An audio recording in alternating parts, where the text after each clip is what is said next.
Court on this, I may have, okay, now I have to give it to her twice. Hold on. All right. As you can see, I've got too many things going on. Just to reduce some of this. All right, so the Ashley, I know yours. Jesse, have I even seen yours at all, Jesse?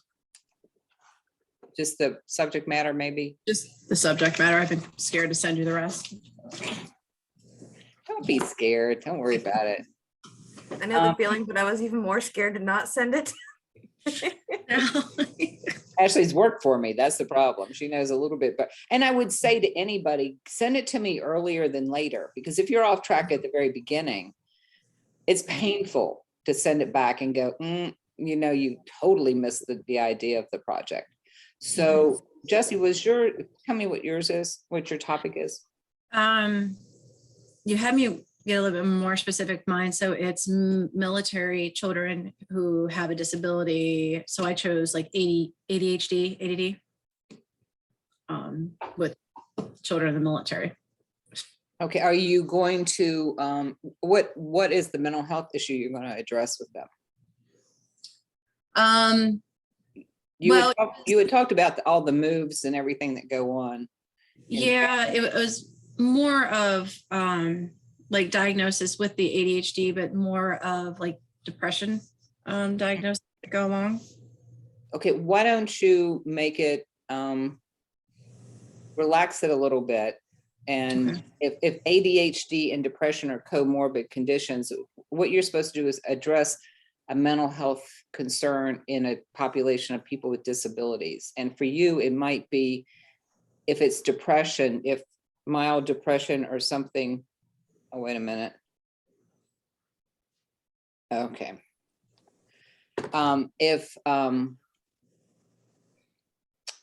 Let's say pick mild depression, don't make it anything huge.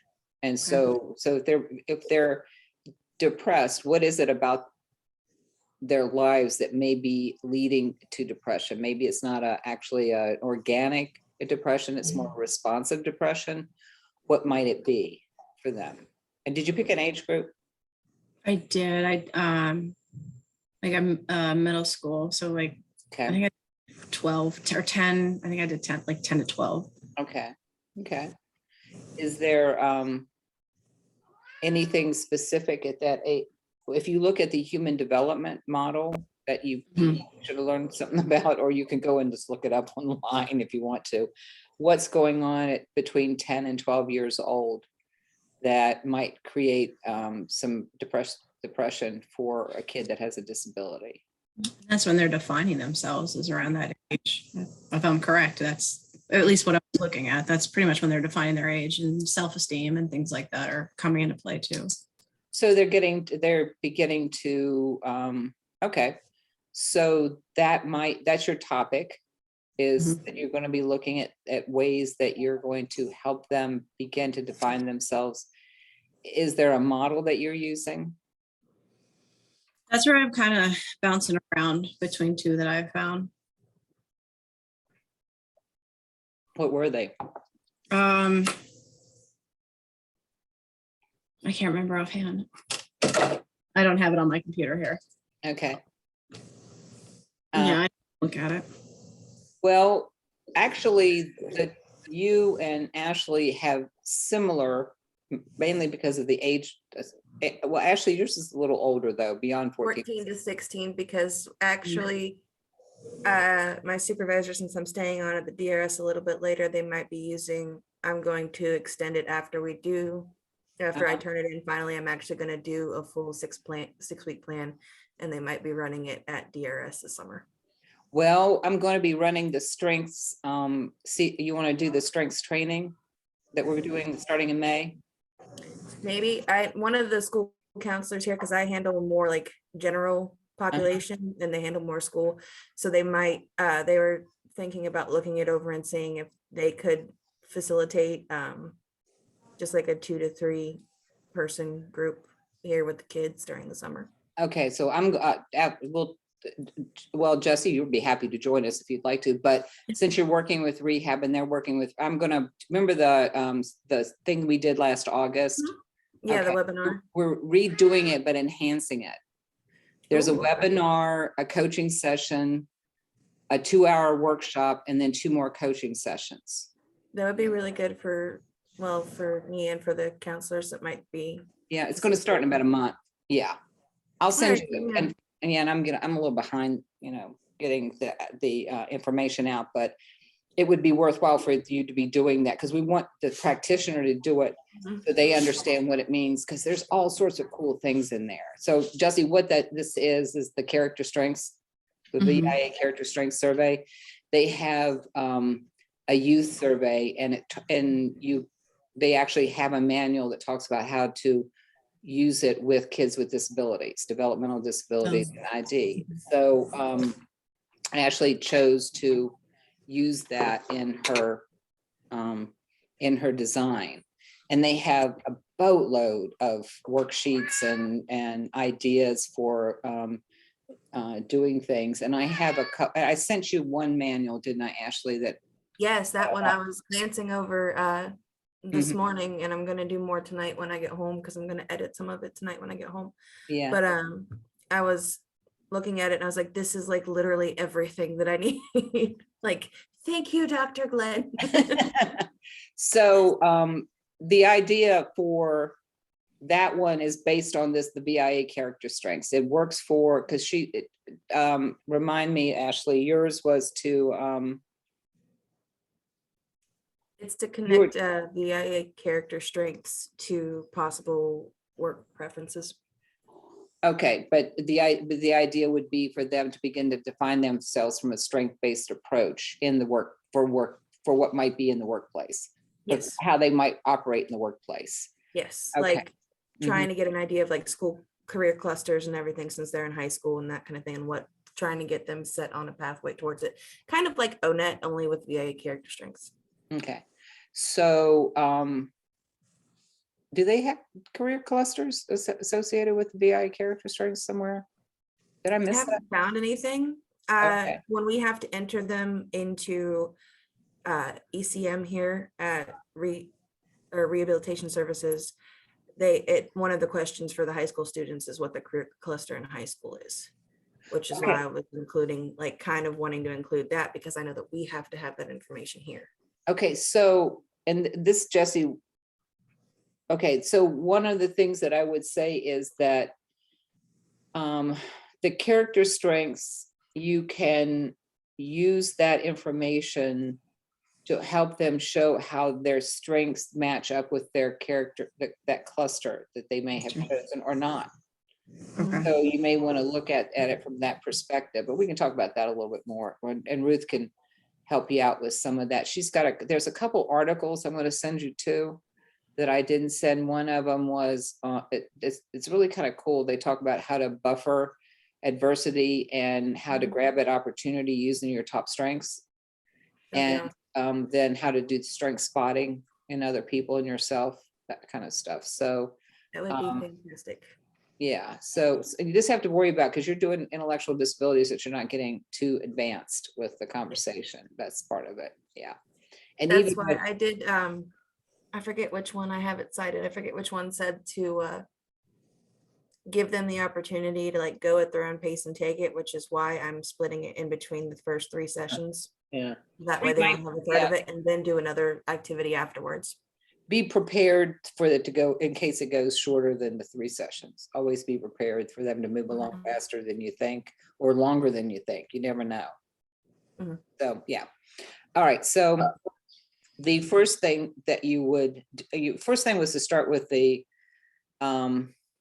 goal statement and the resources, activities, outputs, and outcomes. So if the goal statement should be able to tell me what is the final outcome you would like to see happen in this program.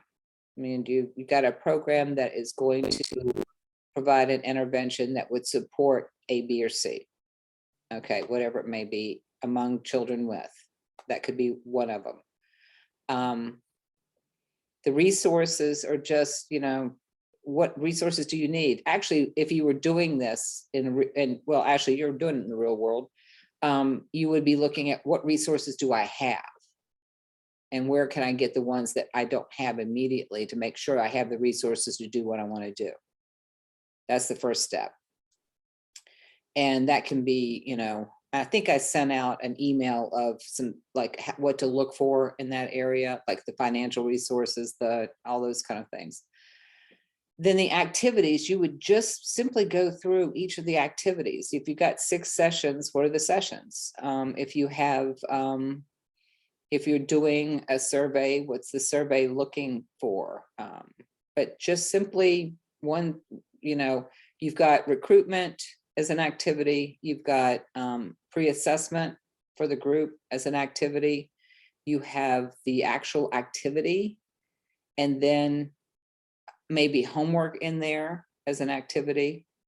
Is there a follow-up you're going to do, and then a post-assessment of some sort? Now, if you're following some theory or a particular workshop, most of them have some sort of assessment in there. But you have to know that even after 6 sessions, there's sometimes not a lot of change. You may want to do another one down 3, you know, another month later, follow up with them or something like that.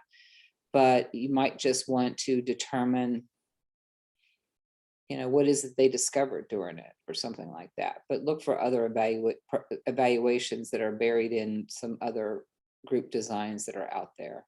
Okay. Or it might be that you're assessing something that has a very formal evaluation associated with it. Maybe there's a career development for kids with ID that you want to do a pre and post or take part of it, for example. Or Jesse, you know, if you're working with ADHD and you're addressing depression, is there an instrument that you need to use to measure that level of depression, but pre and post? And then look at, is it the self-efficacy of continuing? Will people continue to use the practices that you've introduced? Something like that. Outputs are literally what it's going, it almost is like a repeat sometimes of it, but you know, the output is, I'm going to have X number of students complete da-da. The assessment, the pre-assessments are going to be done. Are there mentors that you're in this one? This was a training one, but the development of mentors, maybe, are you going to be doing something? The other thing too is to always remember that you may have to train somebody else to help you out with the activity. You have to think about that if you're going to include some other groups in there. For you, Ashley, I mean, Jesse, it might be that you want to,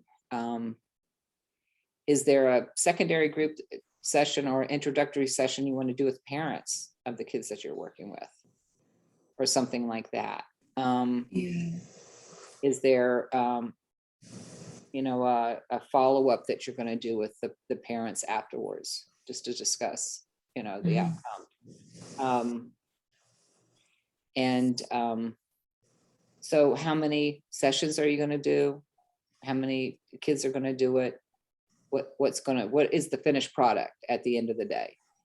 The homework, if they're going to complete homework on what are they going to have learned at that point? Now the outcomes becomes where you're like increasing knowledge, or we used to call it attitudes, but I was retrained to call it perceptions of things, and skill sets. So it could be either one of those. I think I sent out, because a lot of times we use the word understanding, and I've been trying to beat it out of my own framework because there's no way to measure understanding.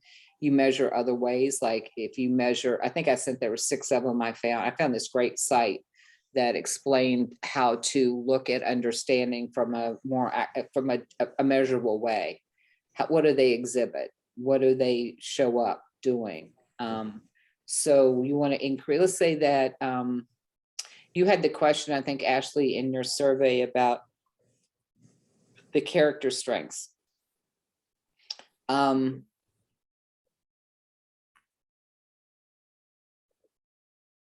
one of it might be that you want to increase their knowledge of their own their top 5 character strengths. And learn how to use them. You might want to see if you can do strength spotting among that population. I don't know. I'll have to look through the manual a little bit more to see if they make any recommendations, or I could ask Ruth. I'm going to see her tomorrow morning, so I can ask That her. would be great. Yeah. Do you want to see replication of it? Are you going to have a product at the end that you can turn over and replicate? Maybe you want to create a manual that puts all of it together, along with your notes about what worked and what didn't work, because you want to do your own assessment of it.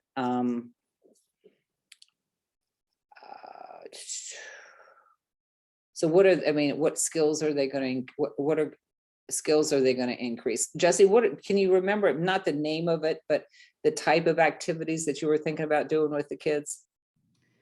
I think I was looking more at like, kind of like icebreaker type activities, just to get them to talk a little bit more first. I think that's, I started out like that M&M, like each color is a question and things like that. And then just, that would lead into conversations and help develop skills. And how to do things. Yeah, well, one of the things that Icebreaker does is it allows them to learn relationship building, which is something that usually when people are dealing with depression is not a strong skill for them, or that reaching out and trusting other people and talking to other people of their own age group or connecting with them. I have a lot of activities, I think, in mind, because I guess kids just sitting around. I mean, I haven't worked with kids that much, but just sitting around, keeping like moving but talking at the same time. You got kids with ADHD, you got to keep them short term, short term, moving on, short term, moving on. Yeah. And go back to it, constantly go back to the same thing, maybe in a different way. That's what you're one of the things you have to do. Just make sure that the activities build upon themselves in some way, that whatever you're working with has a logical connection across the sessions. You only need to give me 3 outlined, like really formally outlined sessions. And again, it would be what you needed to know and do in order to make that work. Is there a worksheet that you're using in some way, shape, or form out of some document? You could probably just identify the worksheet itself if you want to, unless you've got you can put it into the document. So you've chosen your populations. You both have a pretty good, solid, you've narrowed it down to where it's doable, number one, but also it makes sense. 10 to 12 makes sense. 14 to 16 makes sense. What you're working on makes sense for that time. You identify the human development, that developmental stage that they're in, knowing that kids with disabilities may be a little further behind. The kid with an intellectual disability, even a mild one, might be a little bit behind at 14 to 16. See what they say in the literature. So, and then what's the need? What have you found in the literature that shows that there's a need, that this is actually a need for the group? You had some stuff in there, Ashley, I know. And Jesse, I'm sure you're going to find some stuff, particularly around the impact of whether it's with the kids who are in military, but with them, the moving around might be the bigger issue, or the dad leaving on a regular, or the mom leaving, who the parent leaving and coming back, leaving and coming back, leaving and coming back. Maybe not them moving so much, but that whole, you've got a kid with ADHD who also has a very, I don't want to use the word chaotic, but It can be. yeah, it can be a chaotic. I mean, my brother wasn't in the military, but he was a deep sea diver back when the kids were little, and Anna was a stay-at-home mom. And she said that when Ricky came back after being gone, he would be gone for weeks at a time. It wasn't as long as the military, but for long periods of time, and he'd come back, and she goes, he'd mess up my routine royally. she had everybody in a nice routine that he'd come back and, he'd Mhm. get in the middle of it all and start messing it all up. So Mhm. I'm sure that happens when, everything starts to be different because there's another person that's come back after you've gotten everybody into a nice routine. And particularly with ADHD, that's an important thing. So, The other was the change of providers. Every 3 years, it's a constant changing of providers because of the moves and the lack of consistency with certain therapy or things like that. I found a lot on that as well. That's good. Okay. So you're developing something that could be implemented to help people kind of get through that uncertainty period that creates some Mhm. depression. That the parent is, the whole world's changed on them one more time. Mhm. Okay, got it. Yeah. All right. So just write up. And again, I'm not asking for a tome. I think, what did I say, 10 pages at the most on all of this to, that the workshop part of it, the 3 parts of the workshop may take a little longer. But just make your point from the literature. Okay. And I think I said, go for at least 3 sources and all of that. So 3 would be the bare minimum, but add a few more onto it so that you're really getting a good look. And then creating the overall mission or intention of your group work. We just talked about that. Then setting up your objectives, which you build on. You can set up learning objectives for the students or objectives for the therapeutic outcome. I put in the SMART objectives, and for positive psychology, there's the GROW ones that you may want to look at, Ashley, because that would really nicely connect with the VIA survey and the positive psychology stuff. So you could do any of these, but again, what you'll find is 6 sessions is not a lot. Is that what we're doing, 6 sessions? Everybody? So, okay. 6 sessions, no more than 10, I think. Yeah, that's not a lot. So you narrow it down into what's the goal within the depression. What is it that you're going to be working on, Jesse, as a knowledge and a skill set that you're going to help them address? So they develop knowledge about something that's going on for them and the skill set to address it with whatever techniques that you're using. And then how will you know that they have done something? How do you know they have grown in some way with that? And that's where the post-assessment comes in. And most techniques have some sort of an assessment, like we're going to address this and show an increase in, and it might require going back in and looking at a mental health assessment for you, Jesse, or even for you, Ashley, maybe, depending on what you unpack about their uncertainty about careers and making choices about it.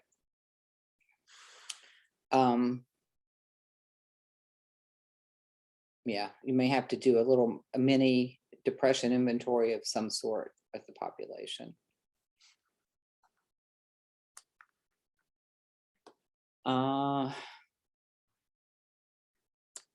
Okay, goals or outcomes and objectives are the actions you take to achieve the goal. Behaviors, perceptions, and/or habits. So if you want to create a new habit for somebody, let's say, and I'm going to use this because it's the first thing that always pops in my mind, because there's somebody that uses it every year anymore, is let's say you choose teaching mindfulness as an activity. You want to have them increase their behavior of using a mindful activity every morning, or at the key points during the day that may create anxiety for them or would help calm them down, or in the case of when they start feeling anxious. Okay, so that's an objective, is to teach them a skill that they can use to decrease. Then they can self-report that back to you every week. That could be one of the ways you evaluate it, is just to self-report it. So what went on for you, all of you, did you practice this? Were you able to do it? So you've both have talked about identifying a therapeutic approach, give that information and why it's relevant and appropriate for your population. Okay. Look at any cultural considerations, because you have a very specific culture, Jesse, because you're talking about the military. That has its own that has its own world that I don't even, I mean, I've been around people who've been in the military, but I have no clue what it looks like in somebody's home to be in the military. So, you know, what might those cultural considerations would be that would be different than if you worked with the general population? Okay. For you, Ashley, I mean, there's definitely the disability consideration, but are there other cultural? If you're actually doing this in West Virginia, that's a culture. It might be, you know, what is the culture of that area around work? Or, I mean, I don't know. You're just talking about a rural culture where people may not have access to certain resources and things like that. Look at the referral and screening process you're going to use. For one, you want to know that the diagnosis that you have the information that they indeed do have the disability, which may come from an outer source. You wouldn't really have to do an assessment, but you want that certain referral information. Who would you get the referrals from? What information would you request? And then how would you screen for the appropriateness in the group? Are you looking for certain behaviors? Or you know, you want to avoid problems, so you're going to screen for, is there another disability that may create another mental health concern that might create problems for the situation? Extreme acting out, violent temper, whatever it may be. You know, just get some screening information. Again, probably something you're going to find if you look in the literature and some group design workbooks. Would something as far as screening goes, like for me, having like the school counselors work with the kids that have either 504 or IEPs that have intellectual disability, a mild intellectual disability already on their record, like would that be enough for screening and be like goal of 1 to 2 kids per school? Yeah, you could do that, or you could just do it all in one school at a time. Yeah. I had it set up for Morgantown University and Clay Patel. Okay. But you could just do them in each one different, if it's a transportation, because then you start getting into transportation issues and stuff like that. So you have to think about that. I just haven't done it. It's transportation is always the number one issue in getting anything down anywhere. So that would be a concern. Where are you going to hold it? That it's accessible for that person, and you know there's no transportation issues that's going to get in the way. And then develop an outline of the group process that's at least 6 sessions, no more than 10. Think about the stages. You got the beginning, the middle, and the end. So you're going to do the icebreaker sessions, set up the objectives, the group norms, go through all of that. Then you're going to do the body of the work. And then at some point you're going to have to help them terminate, which might take more than one session with kids, because you got to introduce, you just don't all of a sudden, okay, this is the last session. Even though they know it, they don't know it, that they've got that last session. So, so for the design group outline, is it really just like a paragraph mini form of legitimately what we're doing for every session? the outline, yeah, would just be what would be the intention, the objective that you're going to achieve in that session, the activities that you're going to use, and anything other than, yeah, just the outline. Here's the beginning, here's the middle, and here's the different stages, and how I'm going to address those. Because you've got the icebreaker, but then you've got to do something to get as Jesse, you were talking about, getting the group working with each other. Before you may even get into the body of what you're actually going to do, you're going to have to do something to help them learn to work together and develop a relationship among themselves and work that out. Because both of you got kids and they're not always as working together, unless they've been on a team for some reason, they may not understand what it means to work together like that. And then design, what kind of assessment tools would you design to know that your group has made progress? Even if you check in, like I said, you can even check in at the beginning of every session. So what did you do? Have homework. If you have homework, put that in there. And how are you going to check the homework? And check in with everybody. I always call it review, preview. And what information you're going to gather at each time, because that can be just as much of a program evaluation as a pen and paper instrument.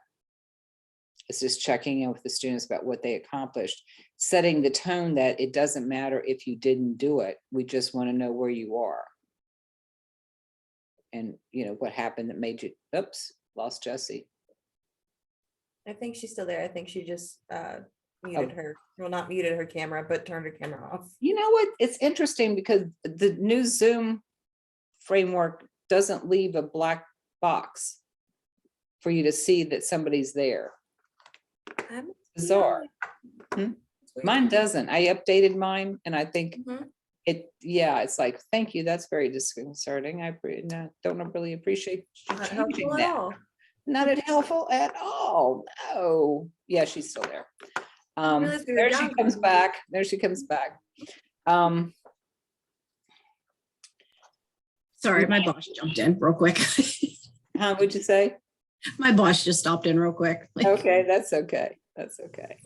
So at the final project is the chart, the program design paper, and the 3 sessions. And I'm happy to look at them at any point. And like I said, Jessie, the earlier the better. I Okay, can so redirect you if you need it. It's not, there's no such thing as a bad submission. There's only a submission that's in draft form to get some, to get some input. Okay. so for This the is just program also design- new for me. Oh, sorry, go ahead, Ashley. just for the program design paper part of it, like as long as the content is up to par, 3 to 4 pages is all right. Because my brain goes by like pages. No, what do you mean, the group design itself? I mean, No, what the part? program design paper itself, just that, the second part. I would say it's going to take you more than that, Okay, because you're going to be writing in the need statement, which that whole should be at least I a was page. already at 3 to 4 pages and missed like half of it, so. Okay, probably- well, it can be longer than 3 to 4 pages. I think I said, what did I say? Thought I had a number in here somewhere. I think I didn't want it to get over 10 to 12 pages, because some people really got going on them in the past and overdid it. It's like, no, don't make it this is really just to say, can you like think through this and create this in your own way? People tend to go making it too complicated versus just going, wait a minute, I got my population. I've done my research. I know that there's a need for this, and this is why. I found these 3 or 4 articles that show me that, or this whole group design I'm following a group design and modifying it for a population, making it specific for a population. Okay. And why I think it's going to work for this population. And then you restate the goal that you have and the objectives that you want to have happen. Go into the sessions, and each session should relate to an objective. And so then if it's measurable and achievement, you're going to be saying, I'm trying to think of one that the students will be able, I'll use yours, Ashley. Students will be able to explain what character strengths mean. No, wait a minute.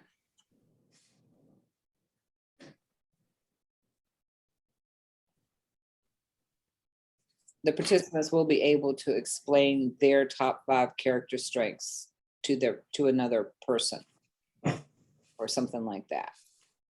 So that's a measurable goal. They can explain it. They can explain what those character strengths mean. Right, the definition for each one of them, what it means for them.